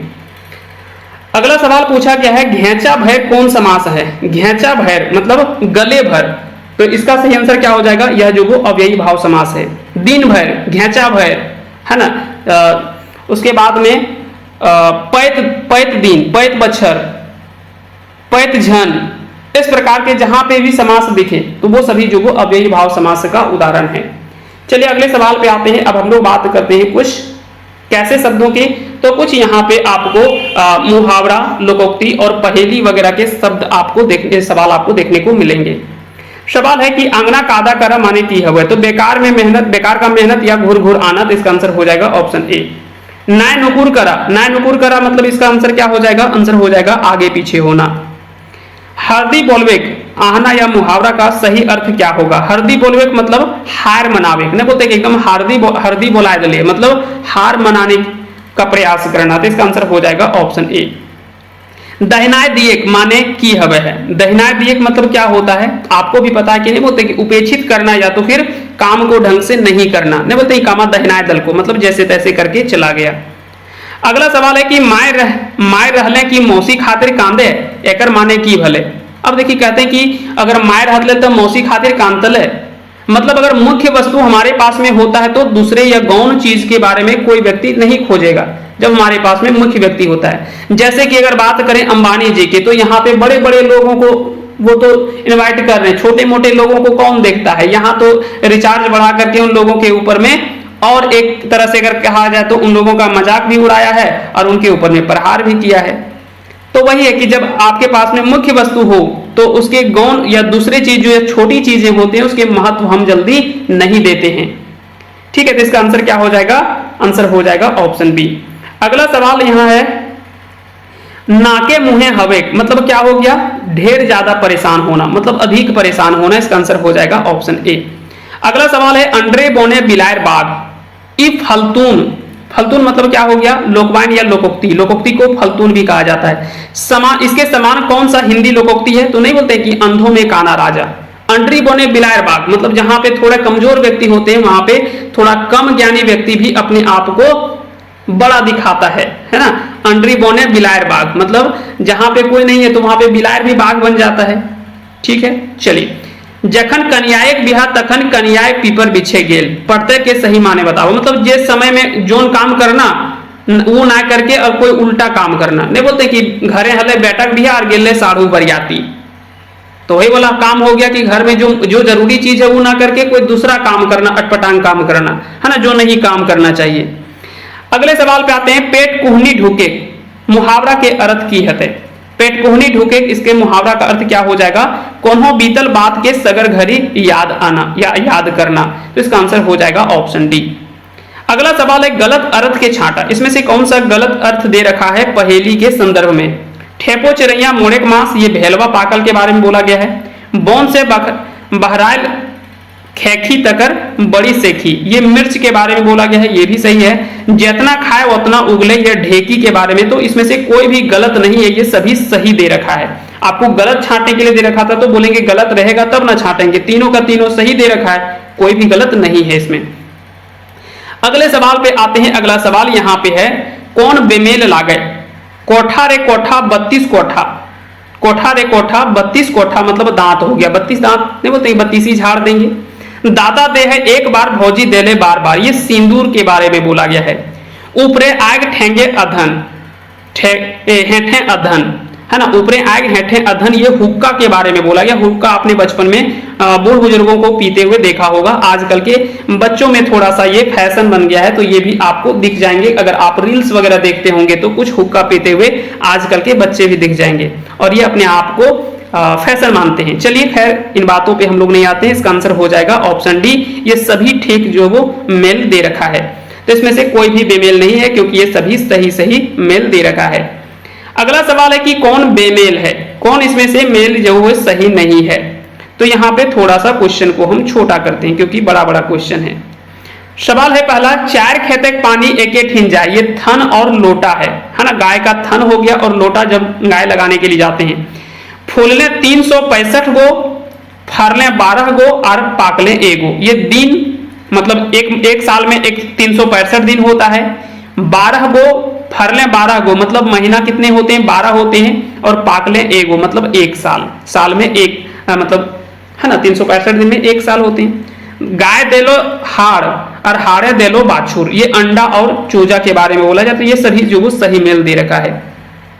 अगला सवाल है, कौन बेमेल है? बेमेल छांटने के लिए यहाँ पे पूछा गया है। चलिए देखते हैं। 4 गो गोड़ घोड़ा नाय, पूछ लंबा हनुमान नाय, माथा लाल मुर्गा नाय, तो बताओ की लगे? तो ये लगे गिरगिट। अगर आपने एक छिपकली देखा होगा जिसका माथा जो वो लाल रहता है, पूछी लंबा रहता है ना, चार ठो पैर होता है, तो बोलेंगे 4 गो गोड़ है लेकिन घोड़ा नहीं है। बोले ठीक है।